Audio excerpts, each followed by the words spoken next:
The Maryland Symphony is a professional, small regional orchestra. We have a budget of about $1.5 million. The Baltimore Symphony, probably the budget is maybe $30 million. And the musicians there are basically full-time musicians who play for the Baltimore Symphony. That's their primary job. An orchestra like this is called a freelance orchestra or a per-service orchestra. So the musicians who play with us, and we have a core of musicians, they have to audition to get in, but we only hire them for a certain number of rehearsals and performances each year, depending on, the size of the orchestra for any given concert. So we don't have full-time musicians. Most of the musicians who play with us live, closer to Baltimore or the Washington, D.C. area. Many of them teach. A number of them are in some of the military bands. We have lots of school teachers, other professionals, but we rehearse in the evening. And so what we would do for a concert like the one you saw today is we have 4 rehearsals on a Tuesday, Wednesday, Thursday, Friday night from 7:30 to 10 o'clock after, people do their daytime jobs. And then we do a performance on Saturday night here in the Maryland Theater. And then we do a Sunday matinee, like this one, for what are called Masterwork series, which is the classical music side. We do a couple of Pops concerts, we do Christmas concerts, we do a big free concert on the Antietam battlefield on the 4th of July week. Usually between 28,000 and 30,000 people attend that with fireworks and 1812 overture. And we do runouts, or, we take some of the programs out to Frostburg State for the West, and to the last couple of years out to the Garrett Lakes area, the Wisp Ski Resort during the summer. And we have a huge array of educational programs for our kids from pre-K all the way up to college. So you've been around for 35 years. 35 years. And Elizabeth, who you saw conducting today, there have only been 2 music directors. The gentleman who started the orchestra, Barry, his name just went. He was one of the great French horn players, Barry Tuckwell. And he and a group of citizens who thought it'd be wonderful to have a professional orchestra out here got it started in the early 80s. And he was here for 15 or so years, 16 or so years, and Elizabeth is now in her 16th season with us. So, And as you heard from the quality today, this is, it's an astonishing ensemble out here in this beautiful theater, out in Western Maryland. From 1916 Theater? Right, yeah. Yeah. Now, how did you manage to get Miss Pine? She's outstanding. Well, yes, she is, and she's one of, this country's preeminent violin masters right now. And she and Elizabeth have worked together a number of times, and we just, we called her agent, said, you available on certain days, and, you negotiate a fee. But she has worked with Elizabeth a number of times, actually, and she's been here before, and, she loves working with Elizabeth in the orchestra. Yeah.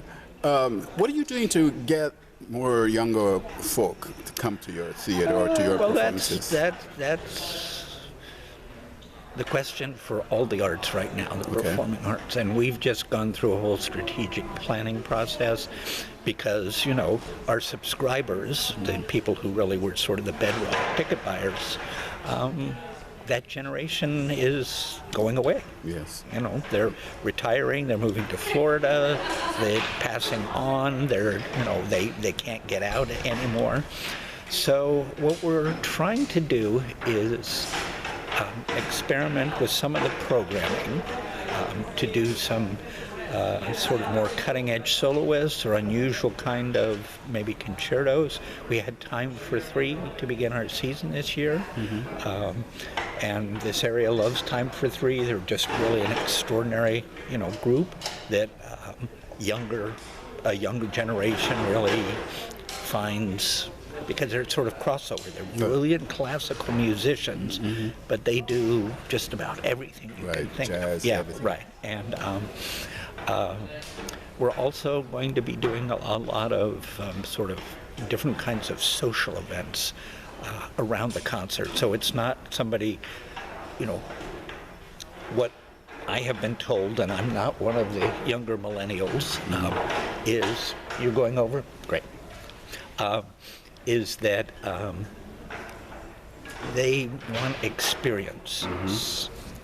And this is a great experience, but just buying a ticket, going to the concert, and then going home isn't what they're looking for.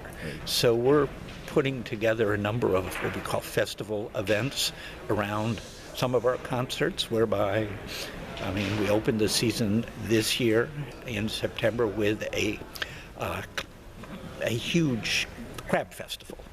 And it was a meal served out to about 400 people. We closed down the street in front of the theater, so after the concert, and it was a huge success. And but I think in the end, one of the crucial things for the survival of orchestras in the United States, or opera companies, or ballet companies, or theater companies, is education. Right. And you've just got to start when they're young. But, I think... Do you think that the absence of music in schools, especially in the elementary and the middle schools, is a problem for the propagation or the continuation of what you want? Oh, absolutely.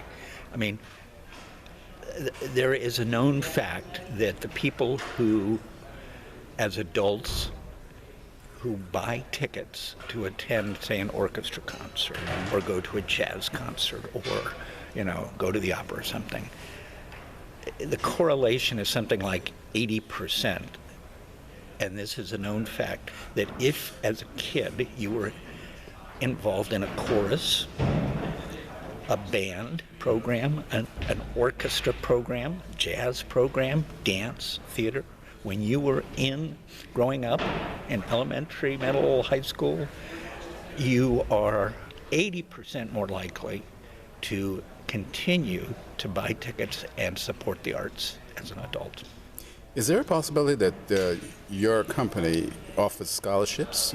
We do. We have scholarships, two different kinds of scholarships. We also, as I said, our educational programs are really extensive. We have a kinder concert. We've got Symphony Saturdays. We did what I talked about from the stage, the student masterworks, where 800 kids were in here, and they heard, all but maybe 20 minutes of the music. A very dense program this was, and I was shocked. They sat there, they listened. They were really appreciative. So your scholarships are open to not only persons in the Washington County area. We have offered scholarships. Basically, the music and sort of arts education programs in Washington County are on the rebound in a big, big way. Okay. And we're a partner with the Washington County Public Schools to provide a lot of music programs. Okay. And so probably over the last 8 years,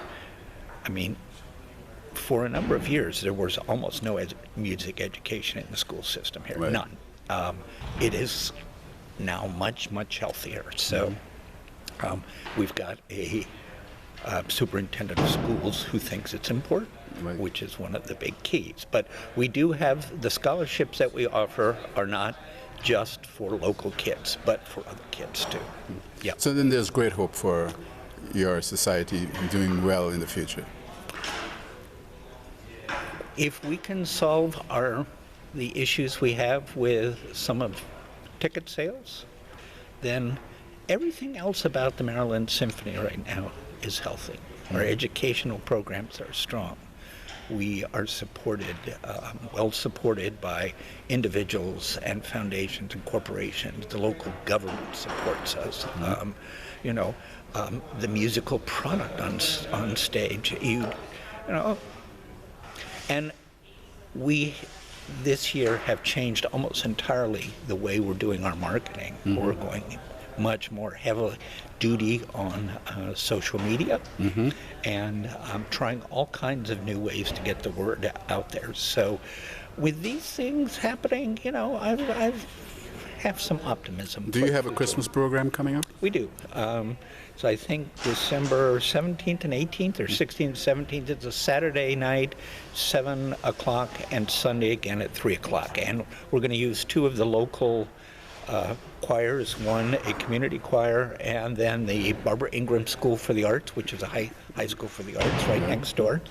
And we have a woman named Christian Knoll who has had a long Broadway career, who is going to come and sing with us. But it's a very traditional Christmas program. Well, I look forward to coming back to see one of those programs. That would be wonderful. Thank you so much.